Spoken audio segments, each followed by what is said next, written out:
Hey everyone, Classic Citizen here.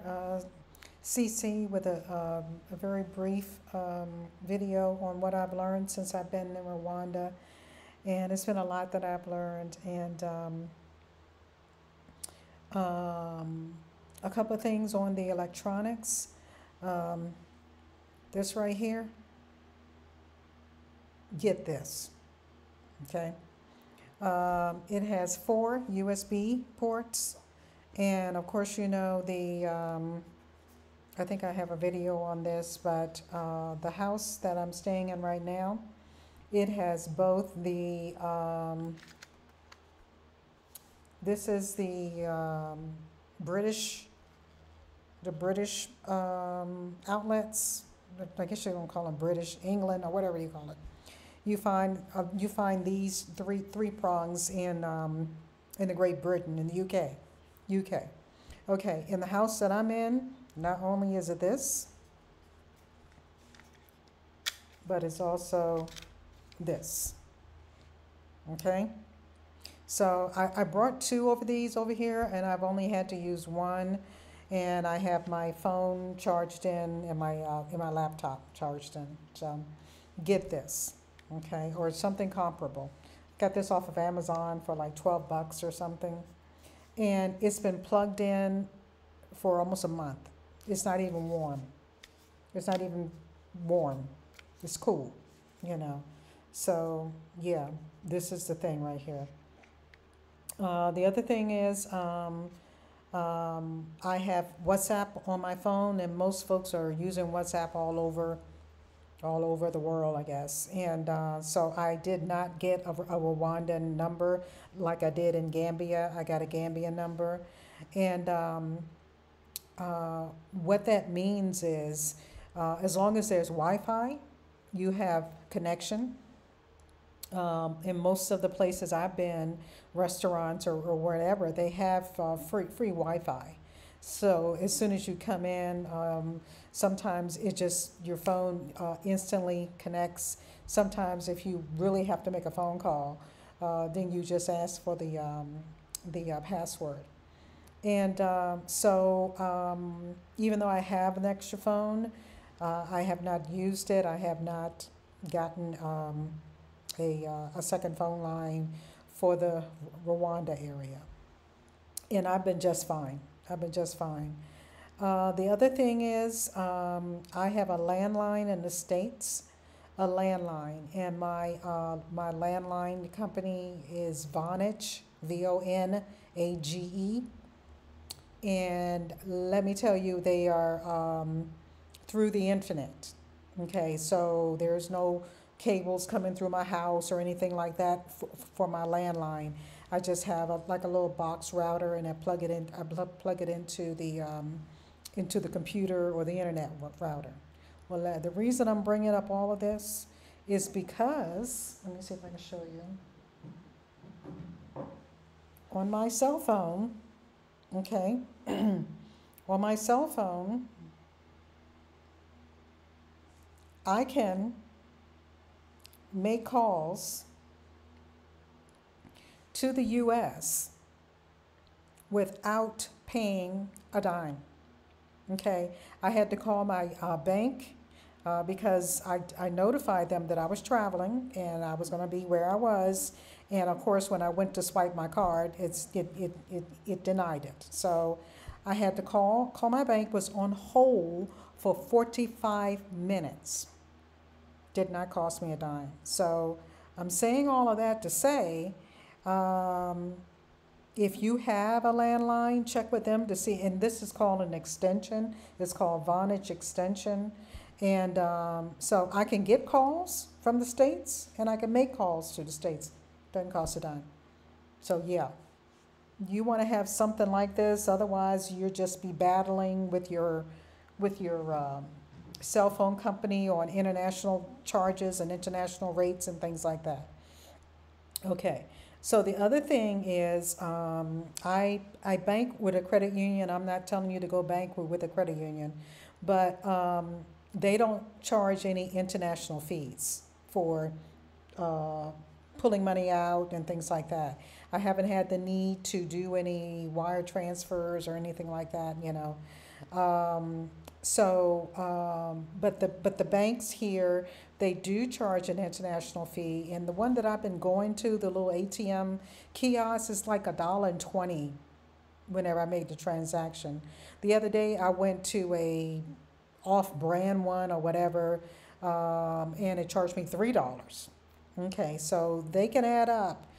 So be mindful when you're taking money out and making it rain.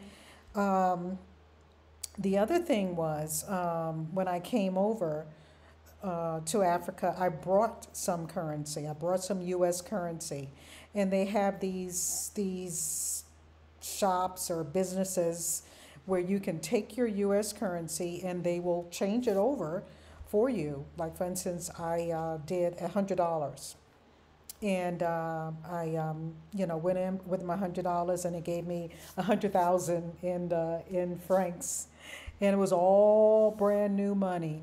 Okay, all brand new money, and that was how I spent. And it goes pretty fast, but I would encourage you to check with your financial institution about banking fees and transfers. If you're not going to bring cash, I would encourage you to bring some cash, because you can just get it transferred over for a very nominal amount. I think it was $1.50 in order for me to get 100,000 francs, with my $100 U.S. currency. So do that, and the weather here is spectacular. It just cannot get any better. I don't think it's any better in Florida, in Hawaii, Paris, whatever. It's very, very low humidity. It's crisp, it's clean, it's comfortable. You can just sit out on the patio and just be in a zone, not realizing how fast the time is flying by, because you're just enjoying the weather. And it's just beautiful here. It is during the rainy season right now, and of course, seasons are per seasonal. You know. The other thing here, the roads are spectacular. The streets are clean. There are people cleaning all the time. I go for a walk every day, and there's somebody somewhere all the time whenever I'm out cleaning. They got them little teeny little brooms where they're having to bend over and sweep. I don't know. And of course, the landscaping. I've done some videos on the landscaping, how beautiful the city is, and how the infrastructure is just on point. You don't have to worry about tripping and falling because of a hole, even though there are some areas. It's not major though. And Kigali is a beautiful, I don't know if you call it city, Providence, I don't know what you call it, here in Rwanda. It's beautiful, it's clean. The people are, they stare at you because there's something about your demeanor that says you're just a little bit different. And but when you speak, and what I do is this, and their eyes just light up, and then they, and they just do it back, and I just keep it moving. And today I was walking. Today they have this car-free day that they implemented several years ago.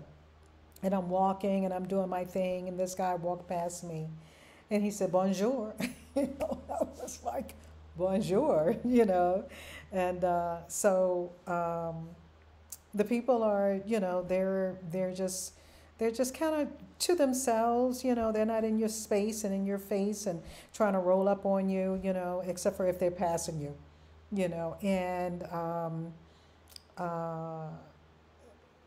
Africa, I mean, here in Rwanda, there's a certain level of freedom that I didn't even know that I wasn't getting in the States. You have to experience it. You really do. You have to experience it for yourself. As far as cost-wise, food and things like that is very inexpensive. You can eat very well, and have a cocktail for under $20, And The housing here, I think I've done a video, and there are plenty of YouTubers out there that is just posting up information so that you can be well informed. I would suggest anyone who is have a desire to set their feet on the mother continent to save up for it. I think that the most expensive thing was the actual flight, and it ranged from $800 to $900, per destination. So save up for that. Do your research. The flight is long. The flight is long, and is arduous, and so bear that in mind. Stretch or whatever you got to do. Get some exercise before you take the trip or whatever to loosen up those muscles and things like that. Of course, you can always buy a business class seat. They're ranging from like 1,000 to 1,800, and it may very well be worth your body, okay, to save up for that, okay. Um, let's see, the weather is spot on. I don't know if I've already talked about that. Yeah, spot on weather, and cost of living is good. The electronics and things like that. Not going to repeat myself, but I'm just very thankful and very blessed and fortunate to have experienced this. It's something you have to experience. You just have to. You just have to. And very fortunate to have experienced this. And I recommend everyone to, if you're not already, you're on YouTube. You're seeing it. You're seeing how, African Americans from all over the diaspora are coming to Africa in various countries, and they're setting up camp, they're setting up shop, they're opening up business, they're making it happen, and they're filling us in. That's how I got here. Unfortunately, George Floyd played a big role in that, unfortunately, and as well as the year of return. So, yeah. So do your research, find a place to stay. At the Africa Investment Guide, they offer very inexpensive lodging, and very comfortable for me. I have my own bedroom, my own bath, and for like $25 a night. And of course, it may not stay like that because matter of fact, there was a couple that just left and a woman who just came in. No sooner than that couple left and was heading to the airport, and they tidied up and cleaned up her room, there was a woman coming in. Boom. So they're making it happen as well. Ty Nichols is just bringing you so much information on Rwanda. So again, okay, be safe. With this stuff, with the corona virus, is making it a little bit more cumbersome to travel, but hang in there. Just about everybody I've spoken to who've made it, who's come to experience it, have had some type of chaos with their airline, with their flight changing. Mine was changed by 2 days.